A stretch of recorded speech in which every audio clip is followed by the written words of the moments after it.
Muy buenas tardes a todas y todos los presentes. En nombre del Centro de Estudios de Vejez y Envejecimiento de la Pontificia Universidad Católica de Chile, CBUC, sus iniciativas y programas, les damos la más cordial bienvenida al panel inaugural de la quinta versión de la Semana Gerontológica. Esta instancia, que se realiza desde el año 2021, tiene como objetivo acercar el conocimiento, abrir el debate y sobre todo conversar sobre distintos ejes temáticos desde la perspectiva de la gerontología social en el mes de octubre, mes de las personas mayores. Este año 2025 nos propusimos que la presente versión tocara temas relacionados a la conexión social, la soledad y el aislamiento, particularmente en la población mayor de 60 años. Esto porque el informe de la OMS, publicado el mes de junio, dedicado a esta temática, da a conocer que a nivel global, 1 de cada 3 personas mayores están en riesgo de aislamiento social.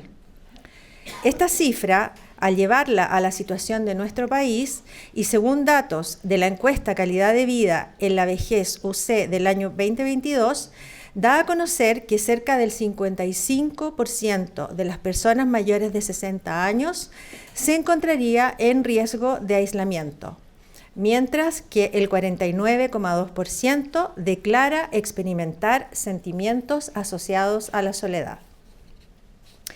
Este panel inaugural, llamado Conexiones Sociales, Aislamiento y Soledad en Personas Mayores, experiencias compartidas desde Chile, España e Inglaterra, tiene como objetivo conocer en perspectiva comparada las acciones que han desarrollado otros países para hacerse cargo de esta problemática y comentar las investigaciones realizadas desde la academia, particularmente de los panelistas que hoy nos acompañan. Aprovechamos de saludar a las autoridades presentes: María Soledad Herrera, directora de CBUC, y Macarena Rojas, directora ejecutiva de nuestro centro, a quien invito a dar unas palabras para iniciar esta semana gerontológica. Adelante, Vaca.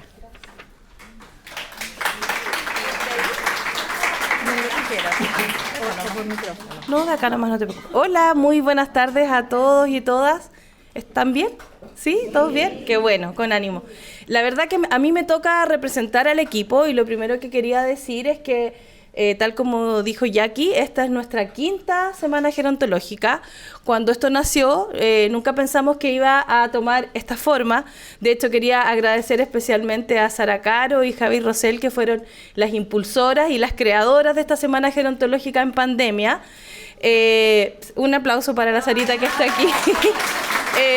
Y la verdad que con los años se ha transformado en un hito que, por un lado, une a nuestro equipo en torno a escoger una temática que sea relevante, que sea importante de impulsar y de conversar en el país, y sobre todo de seguir abriendo espacios de reflexión, de debate, de mostrar las investigaciones, espacios para los alumnos y los tesistas. Entonces, estamos súper orgullosos de que esta sea nuestra quinta semana gerontológica. En estos años ya hemos llegado a más de 2.000 personas, profesionales, personas mayores, alumnos de magíster y de doctorado, y estamos convencidos que ese es el camino para seguir transformando la sociedad en una sociedad menos edadista, con más información, con más recursos para generar políticas públicas y programas. Así que las y los invitamos a ser un agente de difusión de lo que estemos conversando en esta semana gerontológica. Estamos muy contentos que nos acompañan académicos de otras universidades y también de otros países. Nos vienen a compartir investigaciones que han desarrollado en distintos campos. Así que, en ese sentido, agradecer especialmente a todo el equipo que está detrás de este trabajo, cada una de las áreas de nuestro centro, el programa adulto mayor, el observatorio, el Senior Lab, los académicos representados en la Sole, que está, me tocó hablar hoy día a mí porque la Sole va a estar moderando todo el panel siguiente. Se comprometen y trabajamos en conjunto para poder ofrecer esta semana gerontológica en una temática tan importante como es este año el tema de la soledad, los vínculos sociales, la cohesión social, un tema que se vuelve cada vez más relevante. Así que por mi parte solo desear que sea una semana súper exitosa, que nos acompañen, ojalá lo que escuchemos hoy en día lo sigamos diseminando y conversando en otros espacios, y que la Semana Gerontológica tenga muchos años más, porque estamos convencidos que es un espacio súper importante. Así que muchas gracias.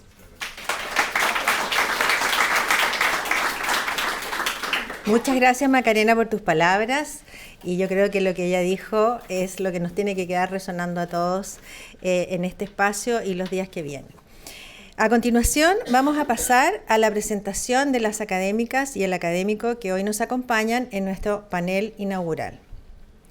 La primera académica en presentar será Tamara Tapia, académica del Instituto de Investigación del Cuidado en Salud, Facultad de Enfermería de la Universidad Andrés Bello, quien nos va a mostrar sobre su investigación titulada Efectos de edad, periodo y cohorte en la soledad de las personas mayores en Inglaterra. Evidencia de la encuesta nacional inglesa 2004-2018. Adelante, Tamara.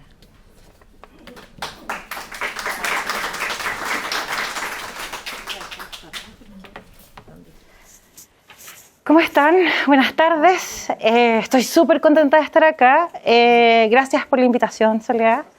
Este es un tema que me apasiona. Ya llevo todo el año hablando de soledad.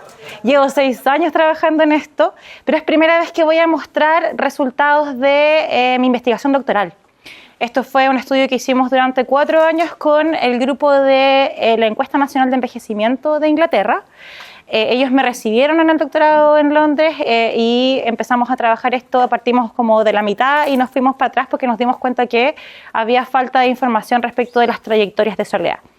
Pero antes de partir, a mí me gusta partir todas las presentaciones con lo mismo, hablemos de soledad primero y sepamos de qué estamos hablando. Unifiquemos los conceptos, y tenemos algunas diferencias de perspectivas de investigación en español y en inglés, pero en general la entendemos como... ¿Te molesto por ¿sí? si alguien no escucha? Ya. La entendemos como una experiencia negativa que se produce por una brecha que hay entre las relaciones sociales que yo tengo y las relaciones sociales que espero y necesito. Entonces, y esta experiencia negativa es entendida al menos por la investigación que han hecho el matrimonio Cacioppo, son de Italia, así que Cacioppo me parece que es correcto, que vienen desde la neurociencia, lo entienden como un mecanismo evolutivo. Entonces, lo primero que yo parto diciendo en todas las charlas de soledad que hago es, pensemos en esto como una buena noticia. Es un mecanismo que está en nuestro cerebro, que se ha gestado evolutivamente y tiene una función. Por tanto, no es una tragedia ni esta pandemia terrible que nos han mostrado los medios. Es un mecanismo que necesitamos y se produce en una experiencia negativa que nos activa y que le consideramos también una necesidad no cubierta. Y este matrimonio, cuando hablaba y trataba de entender soledad, decía, esto es equivalente al hambre y a la sed. Cuando nosotros tenemos hambre y sed, necesitamos tomar agua o alimentarnos, y cumple una función esa hambre y esa sed, de mantenernos sobreviviendo. La soledad es lo mismo, es un mecanismo que es cerebral, que tiene todo un sistema de activación y de inflamación y de respuesta al dolor de la desconexión, que nos permite conectarnos con otras y por tanto sobrevivir como especie. Esa es como la primera parte de donde yo me sitúo para hacer esta investigación. Ahora, ¿cuál es el problema de la soledad? Es que hay un minuto, que todavía no sabemos cuál, que en vez de ser un mecanismo que nos conecta con otros, nos paraliza. Nos paraliza y hace que evitemos el contacto o dejemos de vincularnos con otros y tengamos una respuesta, una reacción de temor, de dolor, de paralización a esta desconexión con otros. Eso ocurre distinto por países, tiene perfil, es global. Primero, es en escala de toda la vida. Todas las personas alguna vez en su vida experimentan soledad, esta sensación negativa, por distintas razones. Hay personas más sensibles que otras y esto se comporta distinto en los grupos de edad. Y esta es la relación de soledad-edad que está en el informe de la OMS del 2024. Es un reporte, ahí está el nombre del reporte, que sintetizó toda la información disponible que teníamos, y lo que hicieron fue unificar información de 23 bases de datos de estudios transversales. O sea, una mirada en el tiempo de la soledad es una foto, pero de los años entre 2014 y 2018.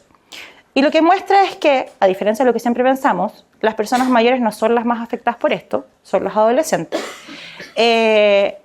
y que esto tiene una relación lineal en que a medida que vamos avanzando la edad va disminuyendo los niveles de soledad. Ahora, esto se produce porque es una foto. Cuando miramos estudios longitudinales, la diferencia, la relación soledad-edad es distinta, y es distinta y cambia por países, este perfil de país. Entonces, hay países en que la soledad y la edad tienen una relación lineal positiva, entonces a medida que avanza la edad, avanza la soledad. Otras que tienen una forma de U invertida, entonces partimos con los 50 años, y cuando digo personas mayores hablamos de los 50 para adelante, porque las encuestas de envejecimiento nos quieren ver envejecer y entrar a periodo de retiro y de cambios críticos de la trayectoria de vida. Entonces hay esta forma de U invertida, las personas de 50 tienen niveles más altos, las personas y baja hasta los 70, alrededor de los 70, pero está por áreas geográficas, está con estudios que tienen solo la edad, entonces no sabemos si es que las personas cuando envejecen igual, o sabemos poco, en distintas cortes de nacimiento, porque haber tenido 50 años en los años 20 y tener 50 años hoy día no es lo mismo. Tener 70 en ese tiempo y tener 70 ahora no es lo mismo. Ser mujer en esa época tampoco es lo mismo.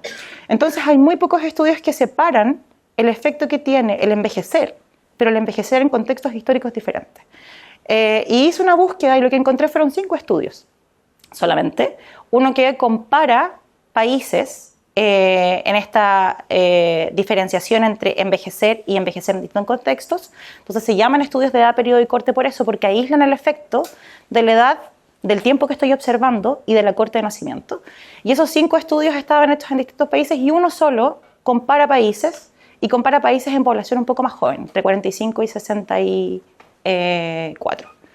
Entonces hicimos esta extensión solo para datos del Reino Unido, porque para hacer estos estudios necesitamos mirar a las mismas personas en el tiempo por mucho tiempo. Ese es como un requisito estadístico para poder hacerlo.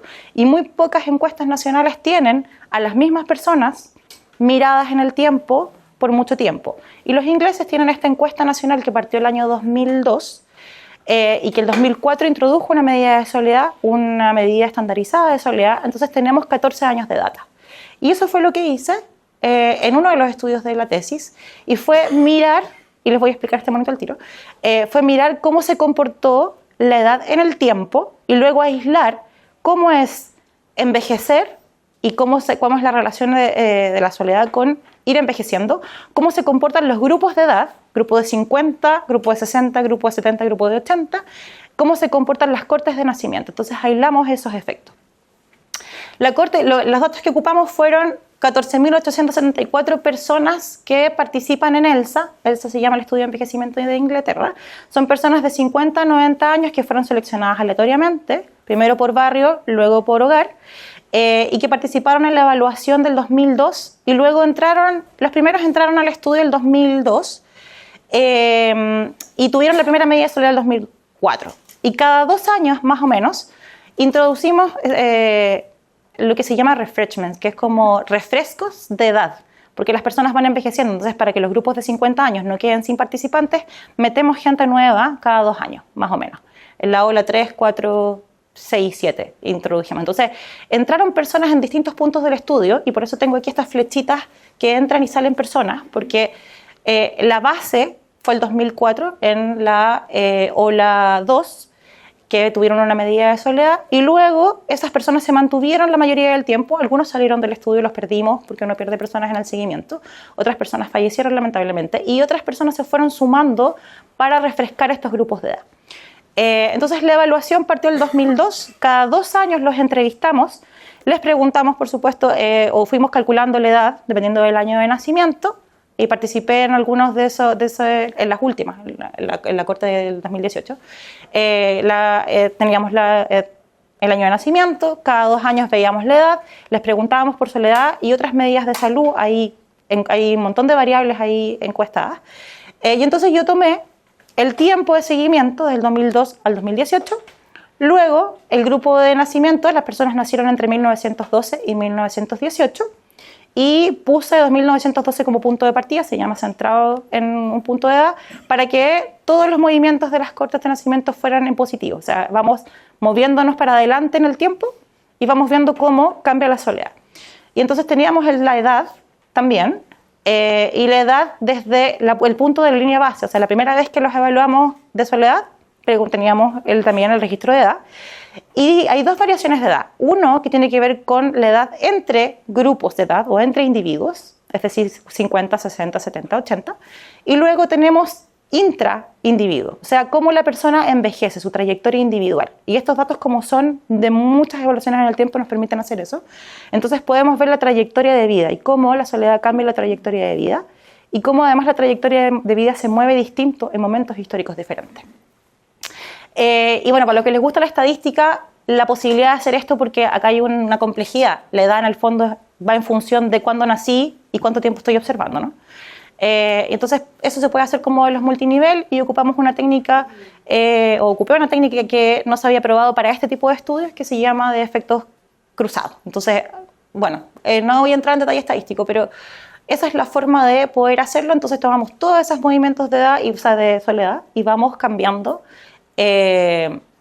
mirando cómo se comportan los grupos de edad. Entonces, aislé en el gráfico de allá cómo se comportan los grupos de edad entre ellos. Por tanto, toda la gente que tenía 50 en todo el tiempo del estudio, toda la gente que tenía 60, 70 y así. Y la edad reproduce de forma muy leve lo que habíamos visto en otros estudios que incluían Inglaterra, que es este efecto de U. Las personas de 50 años tienen niveles un poquito más elevados, luego se estabiliza o baja, porque hay cosas que se van estabilizando en la vida y uno responde a expectativas, ¿cierto? Y a situaciones de vida, y luego vuelve a subir alrededor de los 70. Es un poco más alto para las mujeres, pero la curva es parecida. En el gráfico del lado tenemos cómo se comportan las cortes de nacimiento y no tienen una línea perfecta, pero van en disminución. Pese a lo que pensamos, que es que las personas nacidas más cercanas, en épocas más cercanas a hoy día, son las que tienen más altos niveles de soledad. Los resultados de, al menos Inglaterra, muestran que es a la inversa. Las personas nacidas en 1912 son las que tenían niveles de soledad más altos y luego de ahí ha ido solo disminuyendo. Y cuando miramos esta comparación entre grupos de edad y tomamos en consideración cuando nacieron las personas, la soledad en los 14 años de Elsa había subido. Cuando no consideramos la edad y cuando no consideramos la corte de nacimiento, esto parece una disminución. Parece que en promedio vamos bajando, pero no. Ha subido levemente. Y por otros estudios sabemos además que hay trayectorias individuales distintas. Aquí está lo que pasa con la trayectoria de vida, y esa línea muy recta pero inclinada hacia arriba muestra que a medida que yo avanzo en mi trayectoria de vida, o sea que me voy moviendo de los 50 a los 60 y así, yo como persona, no como grupo, la soledad va a ir aumentando. Se mantiene esta bajada en las trayectorias de las cortes de nacimiento y luego entonces podemos observar que todas estas líneas de colores corresponden a distintas trayectorias de los grupos de edad, o sea, de las trayectorias de vida en relación a la soledad para distintas cortes. Entonces la línea azul que va hacia arriba son los nacidos en 1912. Y luego la línea verde y hasta la línea amarilla son personas que aumentan su soledad a medida que envejecen. Las otras cortes, las más nuevas, están disminuyendo su soledad a medida que envejecen. Entonces eso es parte de los propósitos del estudio, que era mirar cómo a medida que avanzamos en el tiempo, los contextos históricos también moldean cómo envejecemos. Mire factores de por qué esto pasa, pero no voy a entrar en ese detalle por razones de tiempo. Limitaciones de esto es que estas son estimaciones.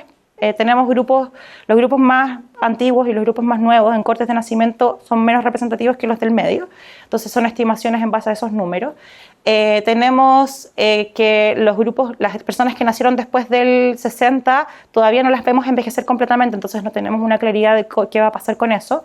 Y algunos detalles estadísticos que fueron controlados y se les asignó un modelamiento. Entonces, ¿qué hacemos con eso? Mi principal conclusión es lo que quiero dejar hoy día, es que tenemos que mirar trayectorias de vida y tenemos que mirar a los grupos que están más afectados hoy, pero también ir moldeando nuevas trayectorias de vida con la soledad mirada como este mecanismo que nos permite conectarnos, ¿cierto? Y eso se puede hacer interviniendo en las etapas tempranas de la vida. Muchas gracias. Bueno, hay formas de intervenir, ¿no? La segunda presentación la va a realizar el académico Esteban Sánchez Moreno, catedrático de la Facultad de Trabajo Social, Departamento de Sociología de la Universidad Complutense de Madrid, España, quien nos mostrará su investigación llamada Soledad convivencia y envejecimiento en España. Adelante, Esteban.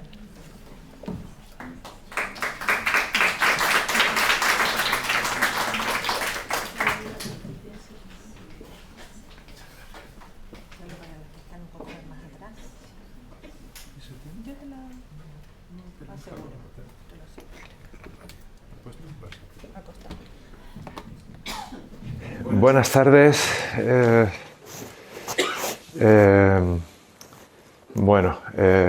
Aunque siempre por cortesía hay que decirlo, en este caso no solo es cortesía, siento de manera evidente que es un placer estar aquí en este auditorio, invitado por Soledad Cerrera y su grupo de trabajo, por su centro de estudios, en una universidad en general con un prestigio internacional sobresaliente, referencia en Latinoamérica, así que no puedo estar más contento. Y la prueba es que he viajado 13.000 kilómetros para estar aquí, así que, bueno. Ahí sí. Dicho esto, y para evitar extenderme más de la cuenta, sobre todo teniendo en cuenta que tenemos una duración pactada para que pueda haber, digamos, luego un intercambio de ideas con mis colegas, pero también con todos y todas ustedes, pues me voy a centrar en lo que he preparado para compartir con ustedes, que no es sino algunos resultados de la investigación que estamos desarrollando en el grupo de investigación al que pertenezco en Madrid, en el que participamos académicos y académicas de varias universidades, de hecho de 4 universidades diferentes, incluyendo el Consejo Superior de Investigaciones Científicas, y que comenzó denominándose Soledad y Bienestar en las Personas Mayores en España. Digo que comenzó denominándose así porque este proyecto surge inmediatamente después de la pandemia surge del convencimiento de que la pandemia tuvo un impacto no solo coyuntural, sino seguramente duradero en la conexión social, especialmente entre algunos grupos sociales y en concreto en el caso de las personas mayores. Las personas mayores de 60 años aproximadamente. Dicho de otra forma, del convencimiento de que la pandemia tuvo un impacto duradero en la forma en la que envejecemos como consecuencia de ese impacto en la conexión social o en la conectividad social, dependiendo de la tradición que manejemos, la tradición teórica que manejemos para los estudios, para realizar nuestro estudio. Por eso el proyecto se centró en apoyo social. Es un proyecto sobre soledad, pero el eje sobre el que pivota todo su desarrollo tiene que ver con las relaciones sociales y el apoyo social. Y por eso se llama apoyo más 65, es decir, apoyo social y soledad en personas de 65 y más años. Si nos da tiempo, luego iremos viendo cómo todo esto ha cambiado. Nos hemos acercado a otros grupos sociales que consideramos son vitales para comprender la forma en la que se va a envejecer y la forma en la que se va a experimentar la soledad en el futuro. Por ejemplo, las personas migrantes, el envejecimiento de las personas migrantes.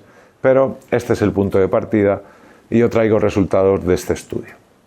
Afortunadamente me puedo saltar las dos primeras hasta aquí porque ya me han hecho el trabajo. Entonces, gracias también por eso. La verdad es que ha sido a gusto porque tengo un poquito más de tiempo del que... ¿no? Coincido punto por punto con lo que mi colega ha expuesto en torno a la definición y a la comprensión de la soledad, por lo tanto simplemente me salto lo que había preparado, pero sí quiero ofrecer digamos, un resumen visual de los conceptos centrales en nuestra investigación en España. En el centro está la soledad y entendemos que la soledad es una cuestión de cohesión social. Abiertamente lo situamos como un problema de cohesión social.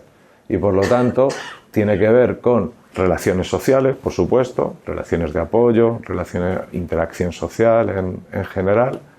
Tiene que ver con el envejecimiento y por eso la edad está situada como uno de los factores clave para comprender la soledad, pero también tiene que ver con las desigualdades sociales, y esto es muy importante, con las desigualdades sociales y por supuesto con procesos de cambio social y en concreto de transformación cultural. Algo de eso seguramente hay en los efectos de cohorte en la encuesta de Reino Unido aparecen como bastante claros, ¿no? Luego podemos hablar de eso. El estudio fue un estudio mixto, transversal,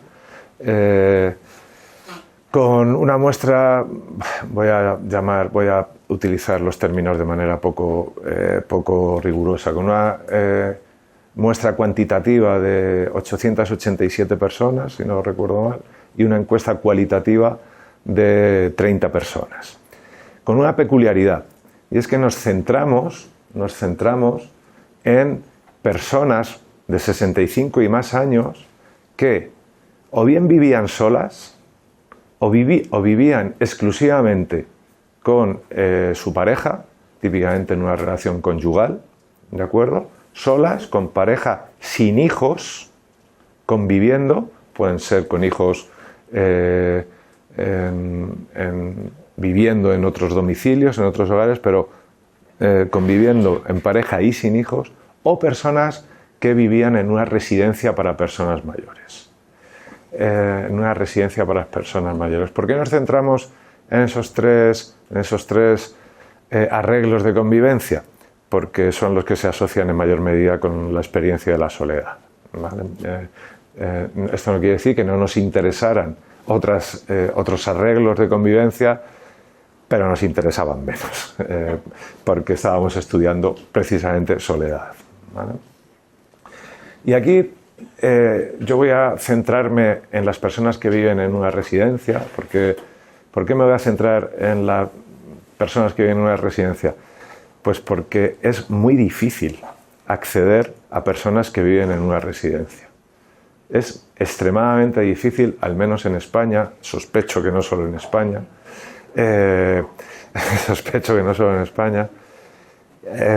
los motivos no sé si son relevantes ahora, pero sí puedo dejar caer que son motivos que tienen que ver con con una resistencia institucional a mostrar los posibles peligros para el bienestar de la vida en una residencia. Pero esto, lo malo es que se está grabando, entonces luego no voy a poder desdecirme, pero puede ser simplificar demasiado. Y ahora bien, antes de establecer algunas hipótesis para los resultados que voy a mostrar, pues quería aportar algunos datos sobre bienestar, en este caso depresión y soledad, derivados del estudio, ¿vale? Nosotros utilizamos el cuestionario de John. Ahí hemos utilizado un punto de corte 3. No es momento ahora de entrar en ello, pero como nuestra muestra era una muestra en la que había alta probabilidad de soledad, intentamos elevar un poquito el punto de corte, ¿vale? Para evitar, para tener en cuenta ese especial riesgo de soledad. Luego voy a dar los datos con punto de corte 2 también para que se puedan comparar. Y lo que encontramos va en línea de la mayoría de los estudios. Ahora la OCDE acaba de publicar un informe sobre la soledad y el aislamiento social en los países de la OCDE. Parece que España es uno de los países donde la experiencia de soledad es menos prevalente. Tengo que ver bien el estudio, no me ha dado tiempo porque salió. Yo creo que yo estaba en Chile ya cuando salió, así que es de hace 2 o 3 días. lo presentaron a bombo y platillo, en fin, yo me lo perdí porque estaba volando, pero bueno. Digo que los datos reflejan lo que en gran medida sabemos y yo, por tanto, no voy a detenerme sino en dos datos que me parecen muy importantes. Primero, el estatus socioeconómico se relaciona clara y patentemente con la experiencia de la soledad. Aquellas personas que tienen dificultades económicas tienen una mayor probabilidad de, no estoy estableciendo relación de causa-efecto, aunque, bueno, yo soy de los que dicen que la relación de causa-efecto está en lo metodológico, sí, pero sobre todo está en la teoría, es decir, en la explicación. Ahí es donde está la relación de causa-efecto. Y desde mi punto de vista, en este punto es más probable que el estatus socioeconómico sea causa de la variación de la probabilidad de experimentar soledad que a la inversa. Mucho menos polémico que, por ejemplo, con la depresión. No me voy a detener en eso, pero sabemos que hay un impacto del estatus socioeconómico en la depresión. Vaya, que los estatus socioeconómicos negativamente privilegiados se relacionan con mayor probabilidad de depresión. Pero también es muy probable que sea a la inversa. Las personas que tienen algún problema de salud mental pueden tener más dificultades para mantener su estatus socioeconómico. En el caso de la soledad, me temo que la explicación o la teoría apunta más bien al sentido de causación social. Ahí tenemos, por ejemplo, las diferencias según dificultades económicas y las diferencias según el nivel educativo alcanzado, ¿vale? Y la relación es evidente. Pero en los 5 minutos que me quedan, me quiero centrar en el modo de convivencia. Porque como pueden ver, ahí abajo, a la derecha, existen grandes diferencias en función de con quién convivo, ¿vale?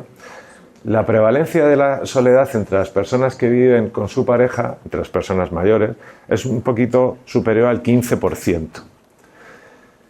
Del 30%, es decir, del doble, en las que viven solas en su domicilio, y atención, en nuestra muestra, del 44% en las personas que viven en una residencia. Y esto utilizando un punto de corte, vamos a decir, generoso. Si utilizamos el punto de corte que recomiendan los autores para esta escala, la realidad es que casi el 70% de las personas que vivían en una residencia, el 70% de las personas que vivían en una residencia experimentaban riesgo claro de soledad. Dicho de otra forma, dicho de otra forma, es muchísimo menos probable encontrar a una persona viviendo en una residencia que no tenga riesgo de soledad que al contrario. ¿Por qué? Nuestra hipótesis tiene que ver con la conexión social, o más bien, o mejor dicho, con las barreras que la vida en una institución total, como son las residencias de personas mayores, establecen para lo relacional. Esa necesidad básica con la que ha comenzado Tamara su intervención. Una necesidad básica de conexión social. En nuestros resultados comprobamos que el aislamiento social, es decir, la falta de contacto y relación con hijos, con hijas, diferenciamos entre hijos varones e hijas mujeres, ¿vale? Nietos y amigos y amigas, y nietas y amigos y amigas, tanto en contacto directo, es decir, como en contacto telefónico, que es el que en el caso de las personas mayores se utiliza en mayor medida, era mucho menor en el caso de las personas que viven en una residencia. Y los niveles de apoyo social eran mucho menores también entre las personas que vivían en una residencia. Especialmente en todos los casos, salvo los nietos. De eso podemos hablar luego, porque es un resultado curioso.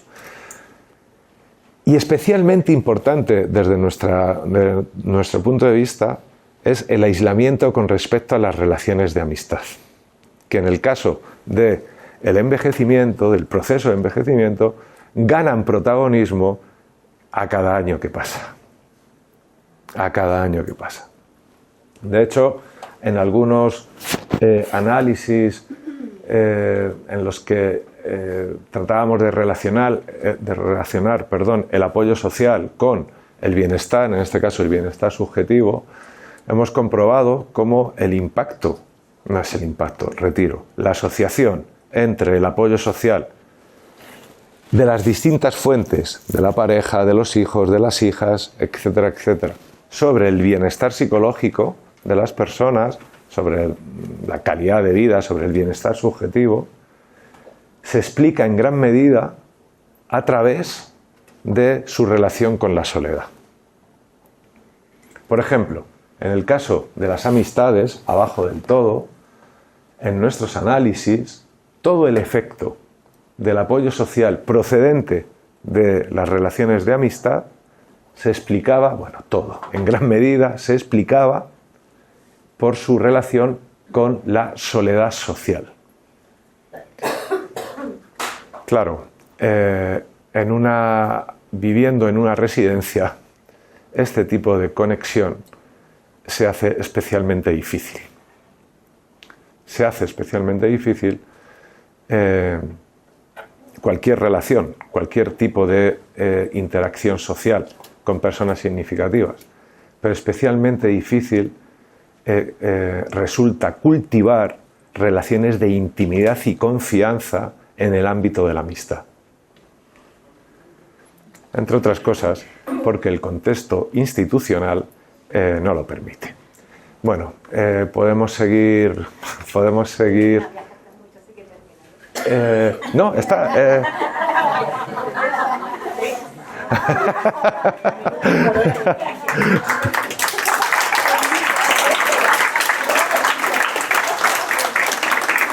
Ha sido gracias a Tamara que me ha permitido borrar una diapositiva.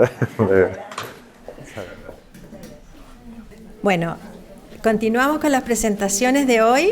Ahora la académica en presentar será María Soledad Herrera, profesora titular del Instituto de Sociología UC, directora del Centro UC Estudios de Vejez y Envejecimiento y de Iniciativa Mayor UC.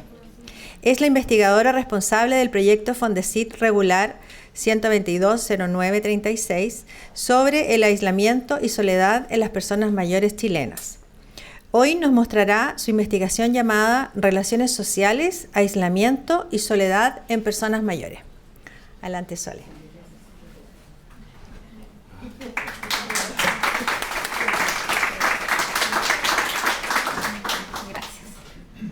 Bueno, en primer lugar, dar las gracias a los presentes y en particular quiero dar gracias al proyecto Fondesit 122-0936, que es a través del cual nos ha permitido estar hoy día acá y traer también a nuestro invitado extranjero, a Esteban, y poder también grabar la actividad de hoy para que quede disponible, para que más personas también puedan verlo, ¿ya? Yo básicamente les voy a mostrar estudios chilenos y también me voy a saltar la primera que adelantó Tamara, pero quizás agregaría ¿por qué hoy día se ha puesto de moda el tema también y por qué la OMS, la Organización Mundial de la Salud, es quien hoy día está muy fuertemente poniendo el tema? Porque se sabe hoy día que la soledad está asociada con problemas de salud. De hecho, quien está hoy día a nivel de Estado preocupado por el tema es el Ministerio de Salud. Y la actual ministra ha estado muy activamente y participó en esta comisión de la OMS que elaboró el informe del cual hemos hablado hoy día sobre soledad a nivel mundial, ¿ya? Está muy comprobado hoy día que la soledad tiene efectos, tiene relación con la salud física, la salud mental y con mortalidad más temprana, ¿ya? Por eso mi proyecto Fondesit es un proyecto multidisciplinario en que hay investigadores del área de ciencias sociales y del área de salud, ¿ya? Este es el modelo que nosotros, no les voy a mostrar todos los resultados, pero este es el modelo que nosotros tenemos en nuestro proyecto, donde básicamente analizamos los predictores de soledad y los efectos de soledad principalmente en indicadores de salud, ¿ya? Pero nuestro fin, igual como lo mostró Esteban, finalmente nuestra preocupación tiene que ver con el bienestar subjetivo de las personas mayores y la calidad de vida de las personas mayores. Es un proyecto que hicimos, también es cualitativo y cuantitativo. Nosotros estuvimos trabajando con Esteban tempranamente en el proyecto, quien también nos compartió la encuesta que se había aplicado en España, por lo tanto hay datos que podemos comparar y que vamos a trabajar estos días. Y también tenemos un trabajo cualitativo donde la profesora Claudia Giacomo, aquí, también investigadora del proyecto, ha sido ahí clave, ¿no es cierto?, en ayudarnos con esa parte. Tenemos un tesista, Carlos Núñez, también, que trabajó en la parte cualitativa. Pero con respecto a la encuesta, que lo que yo les voy a mostrar, nosotros hicimos una primera encuesta de 950 casos en Santiago, que luego lo hemos seguido a través del tiempo, los llamamos una segunda vez y a la tercera vez los fuimos a visitar nuevamente. Tengo que decirles que nos fue bastante mal en la encuesta telefónica, que la gente mayor no quiere ya contestar encuestas telefónicas, porque si ustedes se fijan, de los 949 casos bajamos a 342, no pudimos contactar a la gente telefónicamente. Sin embargo, cuando las fuimos a visitar, de nuevo sí nos contestaron y logramos una encuesta de 655 casos, que es bastante buena, ¿ya? No voy a irme a los conceptos porque estamos usando, en los resultados que voy a mostrar, estoy usando el mismo indicador del cual está usando Tamara, que es la escala UCLA, que tiene esas 3 preguntas: si siente que le falta compañía, si se siente excluido o alejado de los demás, o si se siente excluido o dejado de lado por los demás, y si se siente aislado. Esas son las 3 preguntas de la escala de soledad, que es la más conocida internacionalmente, y la otra escala es la de John Girbel, que es la que trabajó Esteban, ¿ya? Y yo estoy trabajando un punto de corte bueno, da lo mismo, pero de mayor o igual a 4, que da una prevalencia de soledad en Chile cercana al 48%, ¿ya? ¿Cuáles son los datos chilenos que nosotros teníamos hasta ahora? Tenemos los datos de la Encuesta Nacional de Calidad de Vida en la Vejez, donde a partir del año 2013 nosotros empezamos a preguntar por sentimiento de soledad, ¿ya? Y el 2013, con esta escala, un 42% de las personas mayores tendría en el fondo prevalencia de soledad, que fue aumentando hasta un 49% en la última medición que tenemos post pandemia, en el fondo en el año 2022. Y esta cifra es bastante similar a la que da la encuesta inglesa, con el mismo indicador en el fondo, ¿ya? Y también medimos aislamiento, ya lo mencionó ya aquí al principio, que nuestros datos son que el 55% de las personas mayores hoy día en Chile está en riesgo de aislamiento social. El concepto de aislamiento social refiere a falta de redes. El concepto de soledad refiere a sentirse solo, que no es lo mismo. Están correlacionados, pero la verdad es que hay hartas diferencias. Hay gente que está rodeada de gente y se siente sola, o gente que se siente sola con estando, o sea, al revés. ¿Me entendieron? Las prevalencias de soledad son bien distintas según cómo uno las mire, ¿ya? Por ejemplo, nosotros la prevalencia de soledad con la misma escala que utiliza Esteban nos da una prevalencia que es la que está en celeste. Ahí está funcionando. La que está en celeste nos da una prevalencia del 38% de soledad. La nuestra nos da una prevalencia de 40,5% de soledad, pero hay otras prevalencias que pueden ser distintas según cómo se miren. Entonces, cada vez que a ustedes les digan cuál es la prevalencia de soledad, pregunten cómo la midieron, ¿ya? En cuanto a los voy a mostrarles resultados así como cruzados con distintas variables de manera descriptiva, ¿ya? Por ejemplo, nosotros encontramos que después de los 80 no hay muchas diferencias de género en el aislamiento social, pero sí hay diferencias por edad.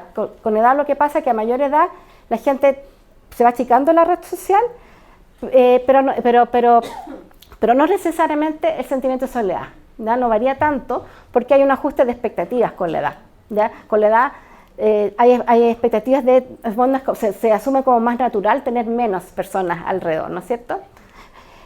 Pero hay muchas diferencias socioeconómicas. Cuando mostraba estos 4 cuadrantes y ponía la soledad al medio Esteban, a la derecha hablaba de desigualdad social, ¿ya?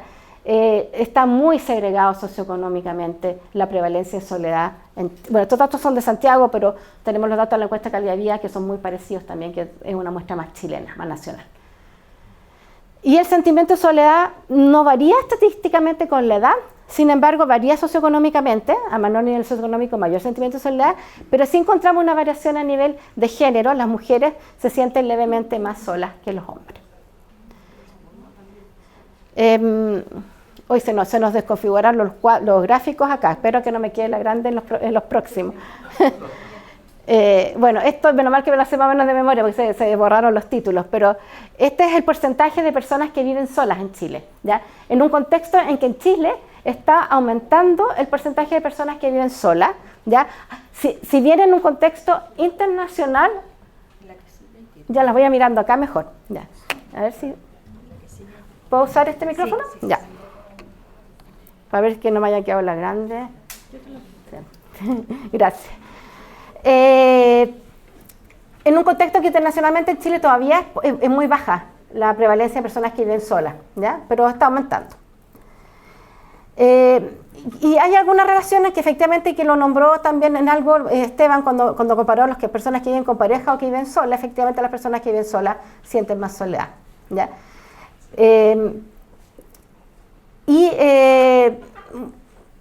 Pucha, se desconfiguró todo. Yo no sé si podremos volver a un... Déjame ver, voy a ver cómo se ve esto, porque se me desconfiguró todo. Bueno, mostremos lo que se pueda mostrar, nomás, igual se los puedo contar. También cruzamos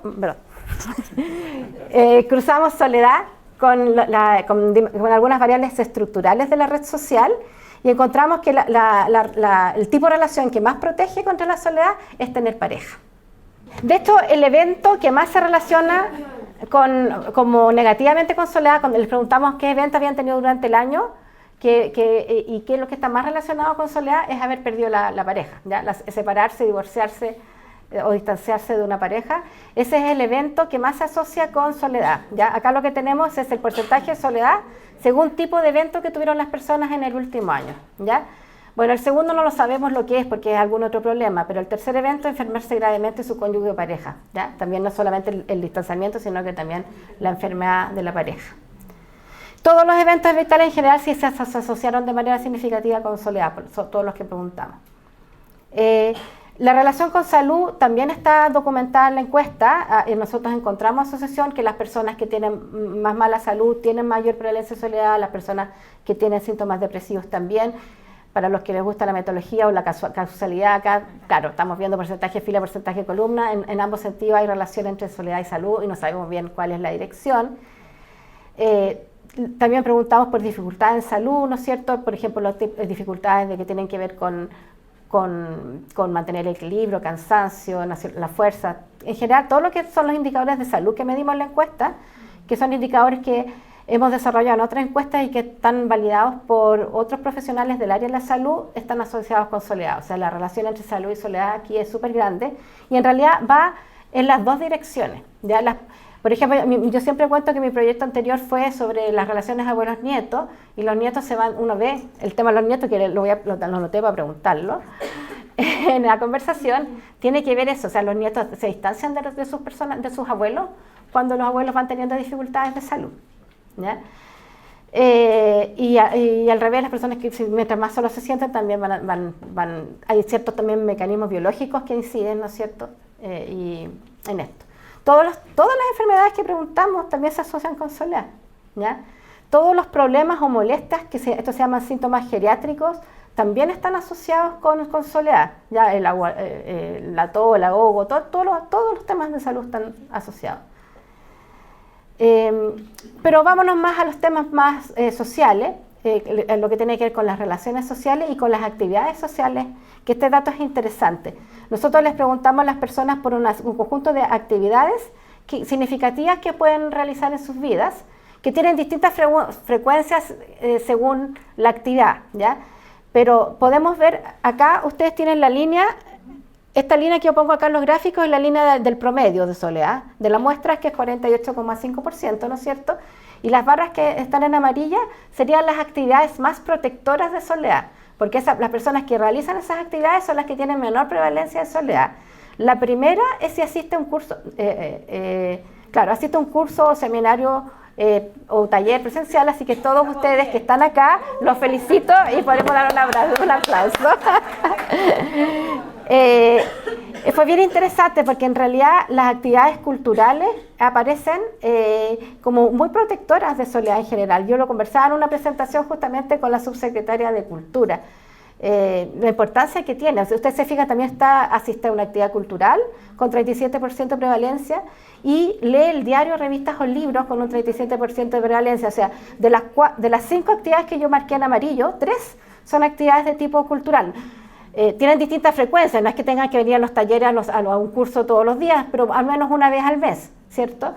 Entonces esto revela la importancia que tiene este tipo de actividades. También, por ejemplo, participar en alguna organización es la segunda tipo de actividad protectora importante, y hacer ejercicios fuera de su casa, ¿ya? Que también tiene que ver con salir, y con lo físico, pero también con lo social, ¿ya? En general la literatura dice que es mejor hacer ejercicio fuera de la casa que hacerlo dentro de la casa, por eso nosotros hicimos la distinción entre esa pregunta si el ejercicio es afuera o es adentro de la casa, ¿ya? En general, si ustedes se fijan, casi todas las actividades, la barra está por la izquierda de la línea del promedio de soledad. O sea, en general las actividades significativas son protectoras de soledad. Claro que hay algunas que son más importantes. También en términos de las relaciones sociales que hemos encontrado en la encuesta, que más que la dimensión estructural de las redes sociales, más importante, cierto, y eso también lo dice la literatura, es la calidad de las relaciones. Y eso podría estar explicando que en Chile, por ejemplo, alrededor de la mitad de las personas mayores vive con familiares en sus casas, con hijos, o sea, además de la pareja, o sin la pareja, pero con hijos y nietos. Y sin embargo hay mucha prevalencia de soledad igual en hogares que tienen muchas personas adentro, hay mucha correscencia familiar en Chile, sin embargo hay mucha soledad también. Lo que yo les decía, no es lo mismo la estructura de la red social que el sentimiento de soledad, ¿ya? Porque aquí lo que más incide no es tanto la estructura, sino que la calidad de estas relaciones familiares. Entonces, por ejemplo, si bien yo le digo la pareja protege, pero tiene que ser una buena relación de pareja, ¿ya? Por ejemplo, acá, entre las personas que tienen una mala relación de pareja, que ellos dicen que tienen una mala o regular relación de pareja, la soledad, la prevalencia aumenta un 69%, ¿cierto? Es mejor no tener pareja, ¿cierto? Yo creo que cuando termine esto les voy a hacer la pregunta a ustedes por la pareja, porque en general también, claro, nosotros preguntamos por aspectos de apoyo social, porque justamente Esteban pregunta mucho sobre apoyo y vamos a escribir sobre eso de manera comparada, pero efectivamente el apoyo a la pareja es muy importante. Y lo mismo pasa con los hijos. Por ejemplo, los que tienen hijos y declaran tener una regular o muy mala relación con algunos de sus hijos, el 76% tiene prevalencia de soledad, ¿ya? Lo que marqué ahí en amarillo, ¿ya? O los que tienen conflictos con los hijos, aumenta un 62% la prevalencia de soledad. Y al revés, ¿no es cierto?, el apoyo a los hijos es protector, ¿no es cierto?, de soledad. Y con los amigos también está pasando eso, ¿no es cierto? Los amigos son importantes, pero en la medida que que tenemos son apoyadores, ¿no es cierto? Apañadores, esa era la palabra que no se me ocurría, gracias. Reflexiones finales, que primero entonces tenemos que hacer una distinción entre tener pocas redes sociales, que sería el aislamiento social, y el sentimiento de soledad, que es más profundo, ¿no es cierto?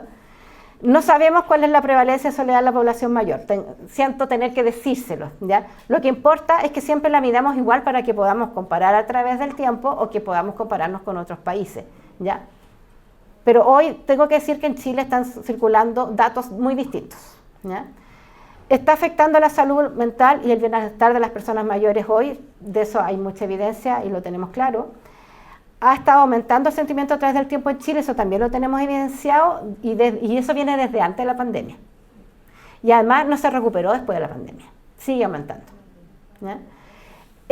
Sería edadista pensar que la soledad solo afecta a las personas mayores. Como lo mostró Tamara incluso, el informe de la OMS indica al revés, lo contrario, ¿cierto? Indica que son los adolescentes los que tienen mayor prevalencia de soledad.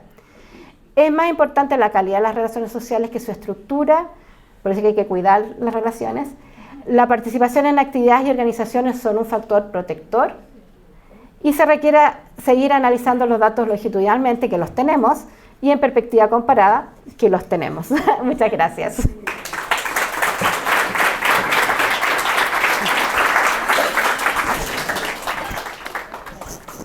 Con problemas técnicos y todo, estamos todos todavía muy interesados en continuar esta inauguración, ¿verdad? Los veo súper interesados. Estupendo. Vamos a continuar ahora. Yo voy a comenzar a anunciar a la cuarta académica en presentar, que ella es Sara Caro Puga, trabajadora social, doctora en psicología, académica de la Escuela de Trabajo Social UC y miembro de CBUC, que nos mostrará su presentación llamada Inteligencia Artificial, una herramienta para el ocio y entretenimiento de personas mayores en Chile. Adelante, Sara.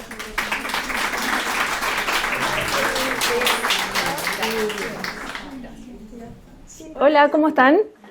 Muchas gracias a todas y todos quienes nos acompañan hoy día. Es un honor para nosotros que estén acá y, por supuesto, contar también con la presencia de Esteban, de Tamara y muchas gracias, Sole, por organizar este panel. Bueno, a propósito de las presentaciones que han hecho los participantes, nos queda la pregunta respecto de qué podemos eventualmente hacer, ¿no? ¿Qué estrategias podemos implementar?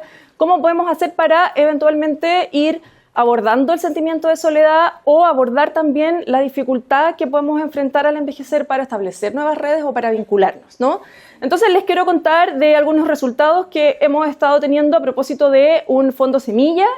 El fondo semilla quiere decir que es un proyecto de pequeña envergadura que tiene una proyección respecto de estar investigando un tema innovador de alto riesgo porque no sabemos si esto es algo que podamos escalar, pero parte de los objetivos que tenemos es escalarlo justamente.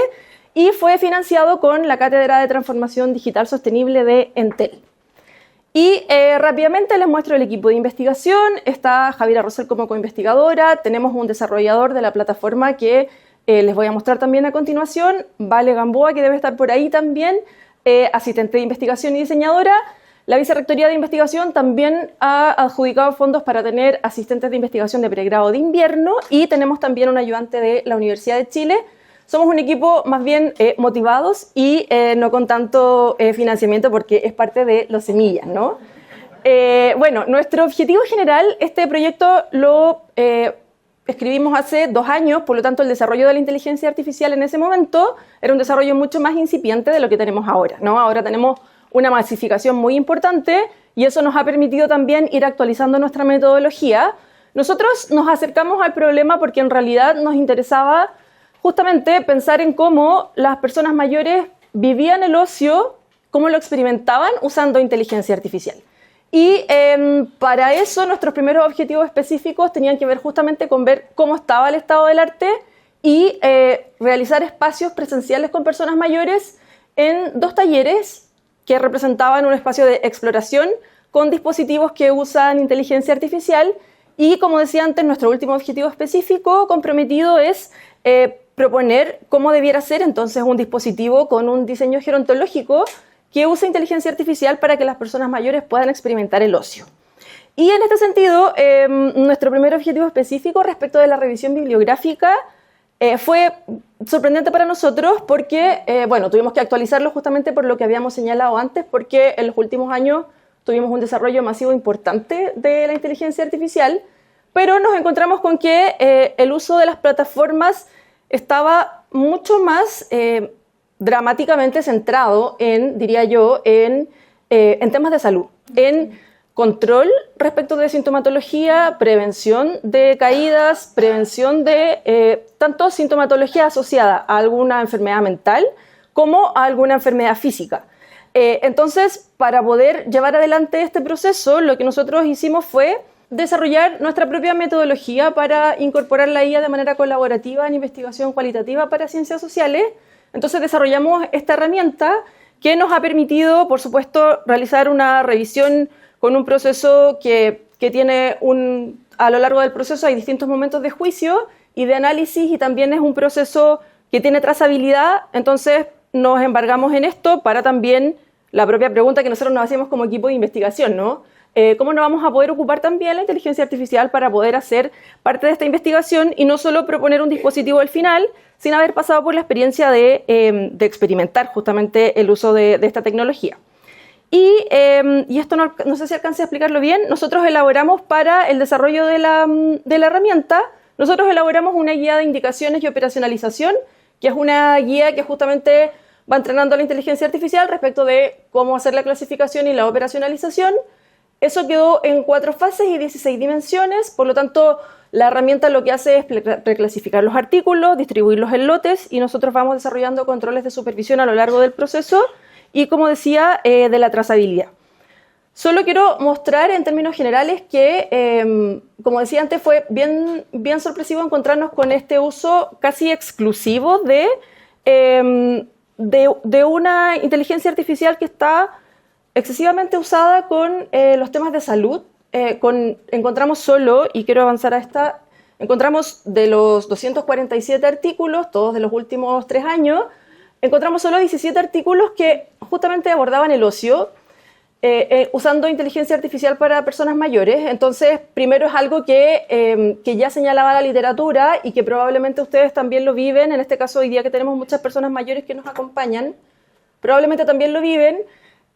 Lo menospreciado que tenemos culturalmente el ocio entendido como un espacio de placer, un espacio que solo hacemos porque nos gusta, no necesariamente porque tenemos un sentido utilitario del placer, no necesariamente por la idea del envejecimiento activo o la vigencia, sino que solamente por el bienestar que genera hacer algo que me causa placer.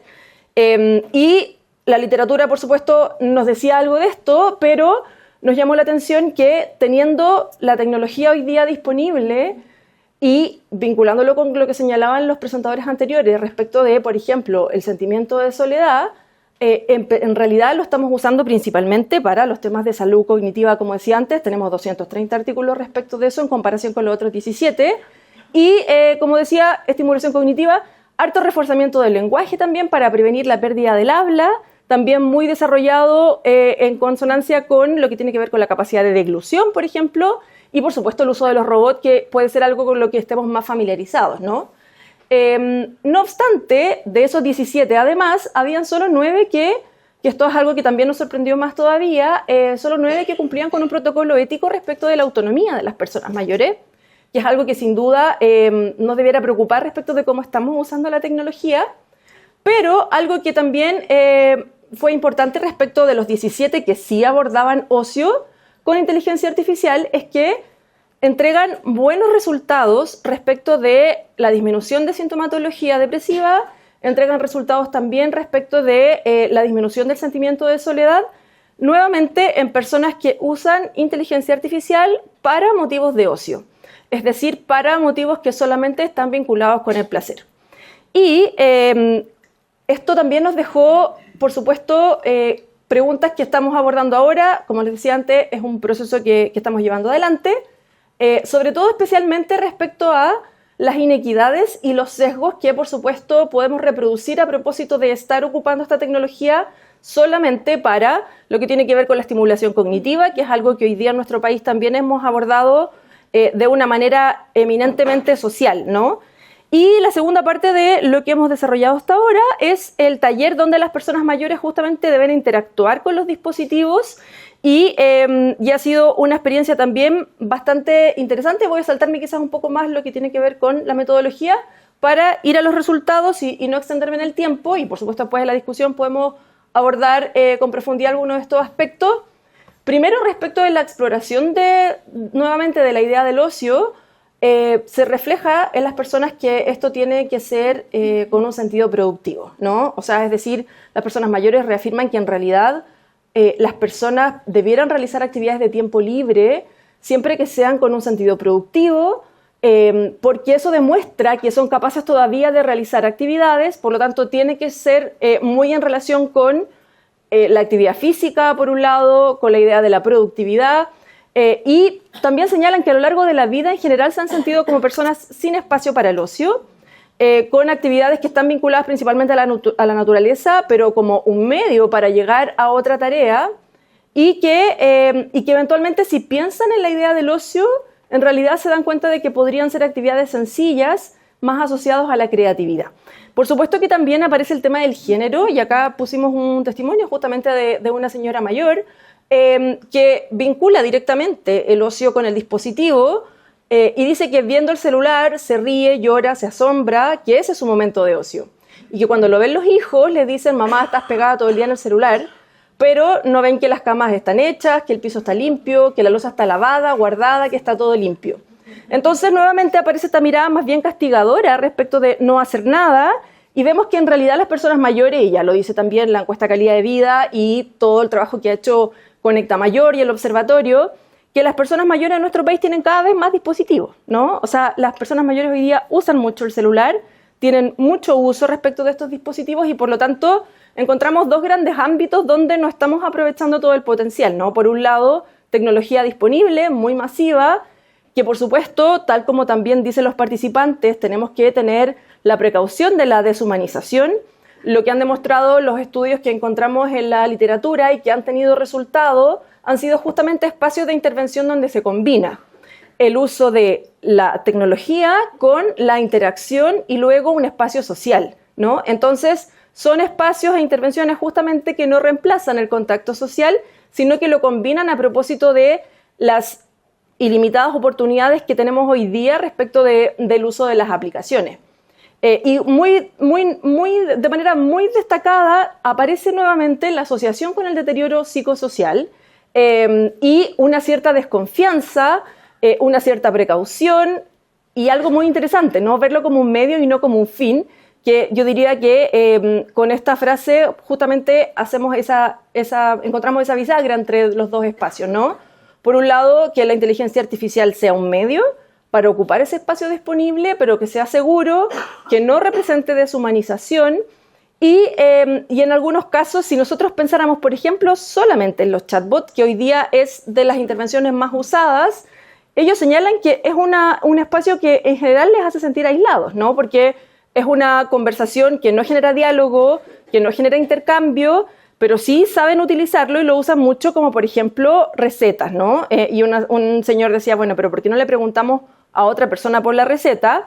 Y ahí aparecía la discusión en el taller respecto de el desplazamiento, gracias Tania, el desplazamiento, por supuesto en aquellos casos en que hay alguna dependencia y en el caso de las personas que viven solas. Por otro lado, identifican sin duda potencialidades para el uso de la inteligencia artificial. Hablan especialmente de la vigencia, ¿no? De ser moderno, de no quedarme pegado, de tener un pensamiento al día. Saben que es importante vincularse a la tecnología para que no les arrincone, porque quieren seguir viviendo el día a día, quieren mantenerse vigentes. Y es interesante también que algunos han señalado que les han impuesto esta sensación de miedo, ¿no?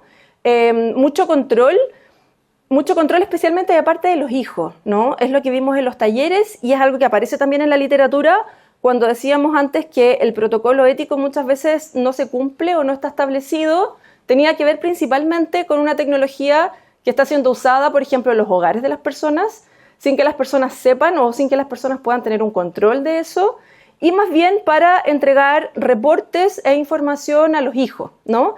Entonces, nuevamente, encontramos algunos riesgos que tienen que ver sin duda con pasar a llevar la autonomía de las personas mayores y es parte de lo que debiéramos considerar si pensamos en el desarrollo de un dispositivo, ¿no? Que tenga, como decíamos antes, esta mirada gerontológica. Y voy a adelantarme y voy a ir a la discusión a propósito de los minutitos que me quedan. Necesitamos tener una información y una estrategia de educación más precisa para las personas mayores respecto de la IA. En general, había mucho desconocimiento, por ejemplo, respecto de las aplicaciones del celular que cuentan con inteligencia artificial y que a propósito de los términos de seguridad pueden acceder a fotos, nombres, etc. Lo mismo respecto de las redes sociales.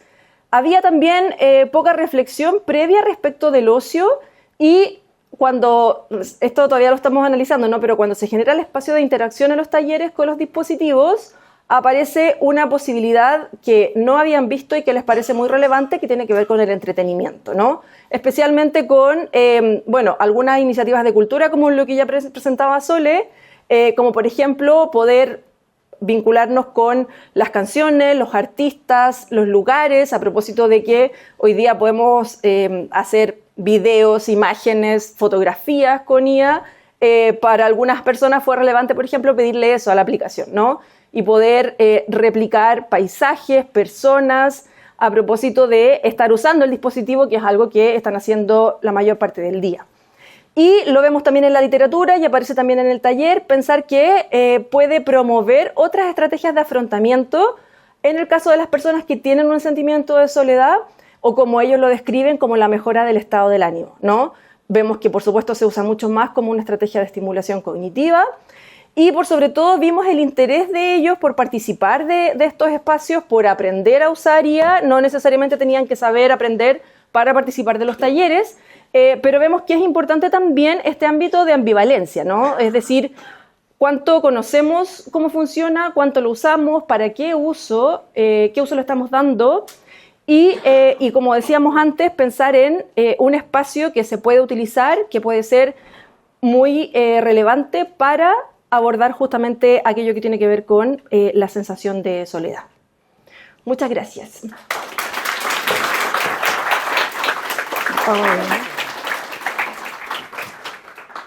Muchas gracias, Sari. Millones de cosas en la cabeza. Ahora vamos a hacer un pequeño cambio en la parte de adelante del escenario, porque vamos a invitar a los panelistas a ser parte de una breve conversación con respecto a sus investigaciones. Este panel será moderado por María Soledad Herrera, académica y directora de CBUC. Yo les voy a hacer unas preguntas a ellos para que podamos discutir. Yo creo que entre nosotros también quedamos con muchas cosas que comentar, ¿no? Entonces la idea es un poco que me interrumpen o que si alguien quiere hablar lo hace. Y vamos a tener una conversación de 15 minutos, ¿ya? Y después nos vamos al café. Esa es la idea, ¿ya? Y me voy a vengar un poco de los aspectos que creo que por correr de repente no lo desarrollaron bien. Voy a partir primero con una pregunta a Esteban, que es la pregunta de los nietos, que quedó pendiente, ¿ya? ¿Qué pasa con los nietos y la residencia y la soledad? Sí, todavía no hemos podido analizar con detalle las entrevistas cualitativas a personas que vivían en una residencia cuando hicimos el trabajo de campo. Pero sí es cierto que, es decir, tenemos que hacer un trabajo específico con esas personas y con la muestra cuantitativa para generar resultados algo más detallados. Pero la relación con los nietos, primero, es cierto que es absolutamente cierto, o al menos eso lo hemos visto en este análisis superficial, que las residencias son contextos en los que las personas que van a visitar obtienen un reflejo no deseado de la vida de las personas, en este caso de sus mayores. Esa es una primera intuición con respecto al... Esto no quiere decir que todas las residencias sean o que haya que acabar con ellas, o sí, o reservarlas exclusivamente para aquellas situaciones donde hay procesos relacionados con la salud o procesos relacionados con dependencia o con... ¿no? Pero fíjate que hay una cosa que me gustaría señalar al respecto de los nietos, y es que en nuestro estudio hemos comprobado que muchas relaciones de apoyo que intuitivamente considerábamos que iban a ser positivas para reducir la soledad, en realidad se asocian con mayores sentimientos de soledad. Es curioso y a nosotros nos sorprendió mucho. Las únicas fuentes de apoyo que tienen siempre un efecto positivo en la reducción de la soledad en nuestro estudio es la pareja, el cónyuge y los amigos y las amistades. Los nietos, los hijos varones y en ocasiones las hijas mujeres apoyan, es decir, ofrecen apoyo, ofrecen acompañamiento, incluso ofrecen, dicho de otra forma, son una fuente de apoyo, pero ese apoyo muchas veces se relaciona con mayor sentimiento de soledad en la persona mayor, en las personas mayores.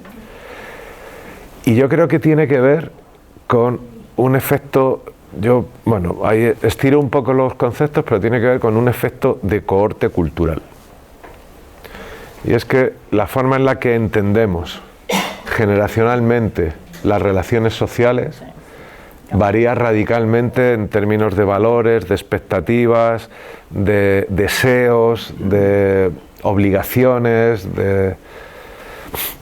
y yo creo que eso tiene mucho que ver con el sentimiento de pertenencia, ¿no? El sentimiento de pertenencia que va más allá de la relación. Pero bueno, de eso si queréis hablamos luego, porque me he quedado con el asunto de las actividades culturales, que yo creo que son muy importantes en ese sentido. Sí, yo creo que, claro, quizás nos ha faltado destacar un poco más acá que el concepto de soledad, ¿no es cierto?, tiene mucho que ver con las expectativas sociales. Y por eso que es un tema que como sociólogos, como también nos interesa mucho, ¿no? Y se relaciona con la pregunta que Tamara debe esperar que yo le haga, porque que es el resultado final que tú comentas, ¿no? Es que las cortes antiguas, en el fondo, han ido aumentando su sentimiento de soledad con la edad. En cambio, las cortes más nuevas van disminuyendo su sentimiento de soledad con el tiempo. Mi explicación es solamente cultural, ahí no sé si tú quieres comentar algo ahí, o podemos comentar entre nosotros. Sí, hay varias explicaciones, o sea, hay explicaciones teóricas. A propósito de los nietos y de las expectativas, estaba pensando, hay un modelo, no me acuerdo los autores ahora, pero que se llama de inclusión y exclusión social de las personas mayores, que publicaron hace unos años, que es de sistematización de información. Y lo que plantean los autores es que en el proceso de soledad, que es bien automático, lo que ocurre es que yo comparo mi vida. Y comparo mi vida con lo que creo que debo tener a la edad que tengo, con lo que tienen mis vecinos y con lo que tiene el mundo cultural donde me muevo. Y esa comparación opera muy rápido, es muy automática.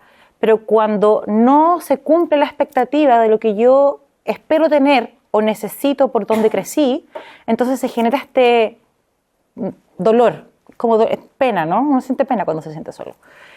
Entonces eso primero explica el por qué hay cosas como la relación con los hijos, la relación con los nietos. Depende de lo que yo espero en la relación con mi hijo. Si yo espero ser el que cuida a mis hijos y el que protege y el líder de la casa, y eso no está ocurriendo, por supuesto que me genera malestar. Y volviendo a las cortes antiguas, hay dos corrientes. Hay una que muestra que en el fondo nuestra expectativa de cómo son las relaciones ha cambiado. Y todavía estamos hablando de personas que están en los 60, son mayores, ni siquiera estamos pensando en las cortes que ahora están envejeciendo, o sea, las más jóvenes. Pero el cómo funcionan los matrimonios, el cómo funcionan las familias, el cómo funcionan las relaciones de pareja ha cambiado en el contexto histórico. O sea, que la mujer haya partido al campo laboral, que se eduque, que participe de la sociedad, también ha cambiado la forma en que nos relacionamos como familia. Entonces ahí hay una explicación. También tenemos, esta es una corte inglesa, por tanto, la corte más antigua es la que nació en la Primera Guerra y después luchó en la Segunda Guerra. Entonces es un periodo de trauma social, cultural gigante. O sea, estuviste expuesto a violencia y a guerra y no solo naciste en ese proceso, sino que creciste en el periodo posguerra y luego tuviste que luchar en la segunda, que es muy distinto que la generación que nació en el 45, que son los baby boomers, que vienen justo después de la Segunda Guerra y es un apogeo cultural y económico. Entonces ahí hay una interacción entre la corte con el bien. Nosotros ocupamos igual siempre hablo en plural porque yo no hago estas cosas sola, pero siempre hay apoyo ahí de los supervisores y toda la gente que lee estas cosas, pero hay una medida que es económica que va más allá del ingreso, porque en el fondo hay etapas de retiro, ¿no? Que se llama wealth, que es como la acumulación de capital, que tiene que ver con lo económico, con la plata de los retiros, con las casas que tengo, con la plata que heredo, los ingleses heredan cuestiones. Entonces esa medida, la gente que tiene un nivel de material más alto estaba cruzado también por cortes. Las cortes del 45 para adelante tienen niveles materiales más altos, tienen mayores niveles educacionales, hay más personas con educación terciaria, hay más personas solteras que en las cortes anteriores, por ejemplo. Y eso también es el estado civil, relaciones de pareja, cruza todos los análisis que hay. Se mantiene estable, ni siquiera mire cambios. Mire como de tener pareja, no tener pareja, estar viudo, estar soltero, pero no sabemos hace cuánto estamos viudos. Todo ese tipo de cambios no los he mirado. Pero eso sí es estable para todas las cortes. Carlos, si quieres hablar, hablan nomás.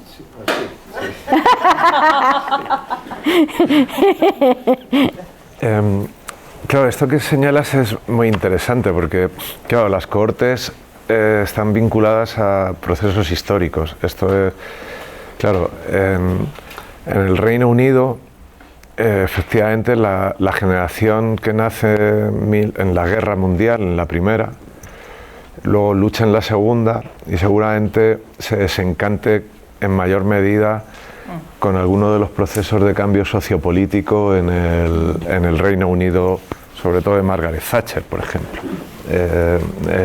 Bueno, sobre todo no. Y yo creo que eso también está vinculado con el tema de la riqueza, porque con el tema de la riqueza, y no solo con el tema de la riqueza, sino con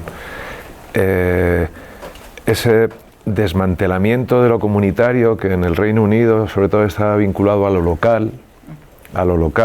Por ejemplo, las viviendas eran de tenencia de las municipalidades, de los ayuntamientos.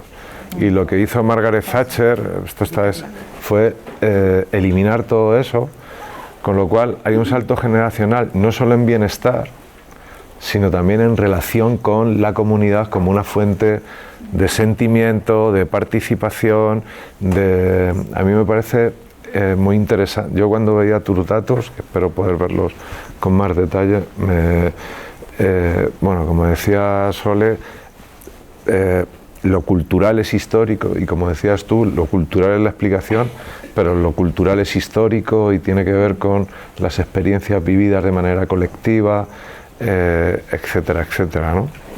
Y seguramente aquí ocurra lo mismo, digo, ¿no? Y luego hay otra cosa que yo creo que generacionalmente también tiene algo que ver con corte y cultura y que estaba yo dándole vueltas cuando te escuchaba hablar sobre IA, tecnología y personas mayores, ¿no?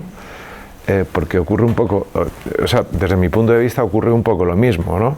La tecnología puede ser maravillosa o puede no servir para nada, la IA ha sido un cambio radical, pero seguramente no sea esa la tecnología, o no necesariamente sea la tecnología que las personas mayores, que son ahora mayores y que han nacido en una determinada generación, necesiten.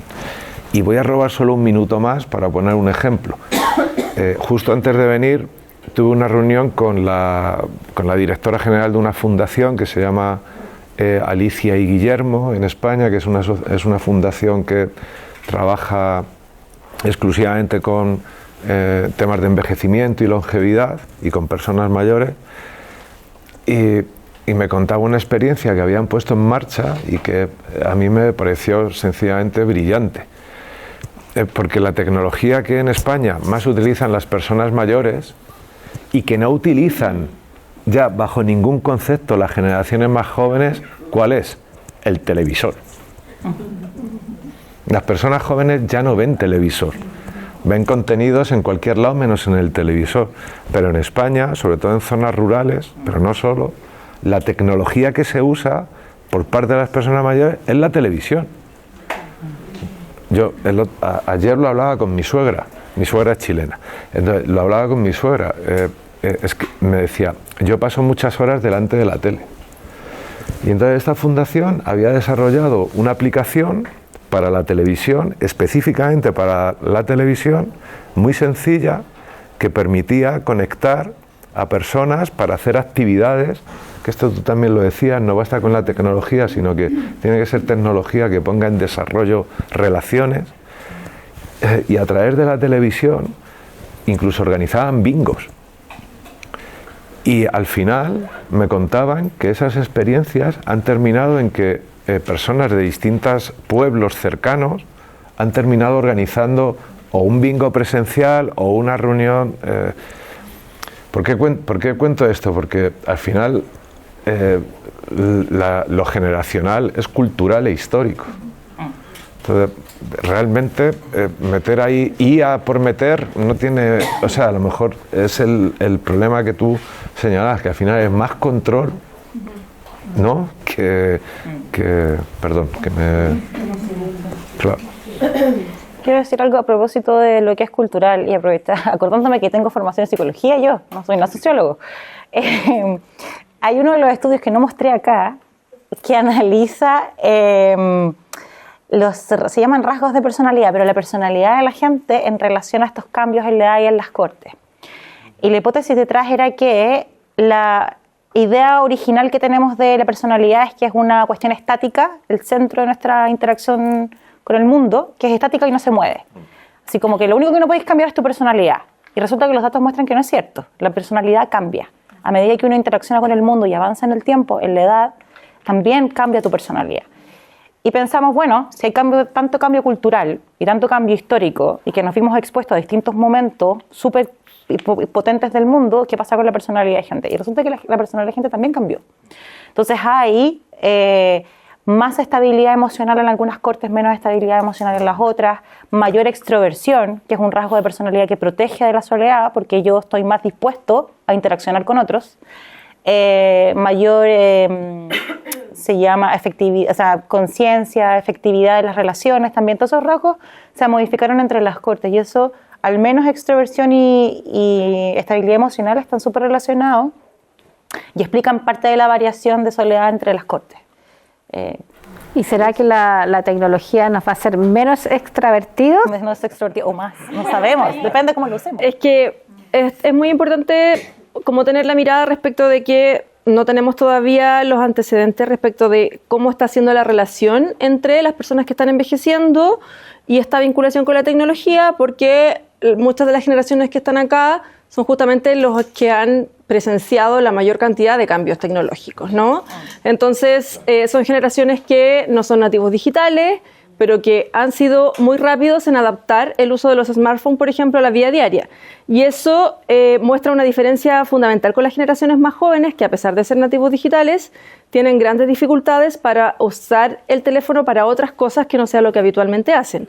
Entonces, nuevamente tenemos un espacio de oportunidad y de vinculación para la intergeneracionalidad, porque justamente en algunos usos son los nietos los que le enseñan a las personas mayores y en otros usos es al revés, ¿no? Y respecto de la IA, es súper relevante, por ejemplo, lo que está pasando al interior de las residencias, ¿no? Porque es un espacio donde, a propósito de los datos de soledad que presentaba Esteban, debiéramos preguntarnos si parte de lo que podemos hacer por ahora, mientras no podamos eventualmente asumir esa carga y que las personas vivan en mayor autonomía o que vivan en sus casas, que podamos tener algunos espacios de intervención que sean más bien mixtos y que nos permitan, por ejemplo, llevar un espacio de acompañamiento, un espacio de interacción que promueva el bienestar, que sea tecnológico, que va a ser además mucho más barato que lo que hoy día les cuesta a muchas residencias, que es contar, por ejemplo, con un equipo interdisciplinario, ¿no? Que pueda estimular y que pueda generar un cambio en el bienestar de esas personas.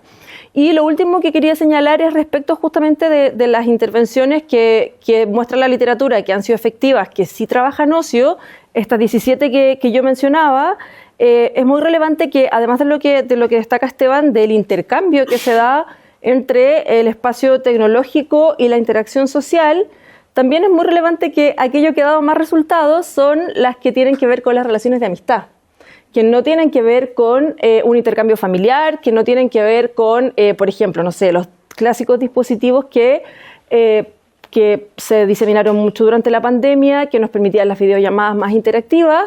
Eso, por ejemplo, no tuvo mayor resultado, además de aumentar, como decían ustedes, la frecuencia de la comunicación, pero cuando son tecnologías y cuando son, en este caso, aplicaciones que permiten el vínculo entre amigos, es muy distinto, ¿no? Y ahí volvemos a la relevancia de pensar la amistad en las personas mayores de hoy día y en nosotros que estamos envejeciendo, que además tenemos un menor número de amigos que nuestros abuelos, ¿no? Entonces, la combinación entre soledad y tecnología nos abre una serie de preguntas y que hasta ahora, por lo que muestra la literatura, las respuestas solo se las estamos dando al control, ¿no? O sea, solo estamos experimentando con tecnología y con estimulación cognitiva, con estimulación funcional y no con estas otras necesidades que son tan relevantes para el bienestar.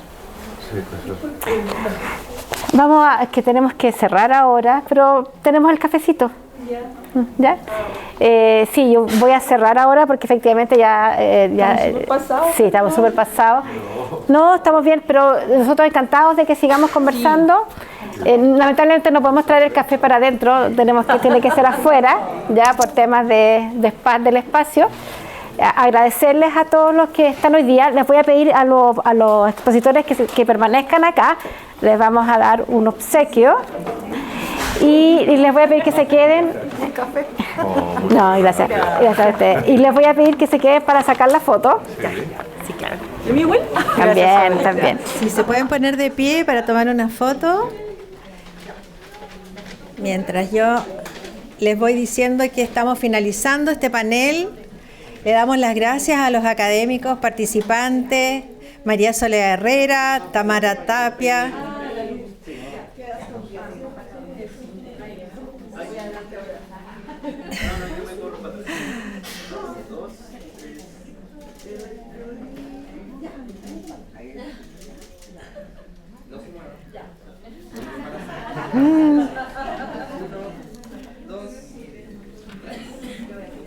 Le damos un gran aplauso a los académicos. Agradecemos la asistencia de cada uno de ustedes, al equipo a cargo de la producción de esta semana, al equipo de comunicaciones que hoy haya estado súper atento a todos los minutos que duró esto. Y aprovecho de extender la invitación a conectarse a las instancias digitales de esta semana gerontológica. Pueden conocer más ingresando a estudiosdevejez.uc.cl y ver las transmisiones en vivo y la grabación de este panel a través de nuestro canal de YouTube, buscándonos como Centro UC Estudios de Vejez y Envejecimiento. A continuación, como ya les ha dicho Sole, Maca, vamos a tener un café. Los invitamos a pasar al lado de afuera y ahí poder conversar también con los panelistas. Muchas gracias y sigan esta semana gerontológica.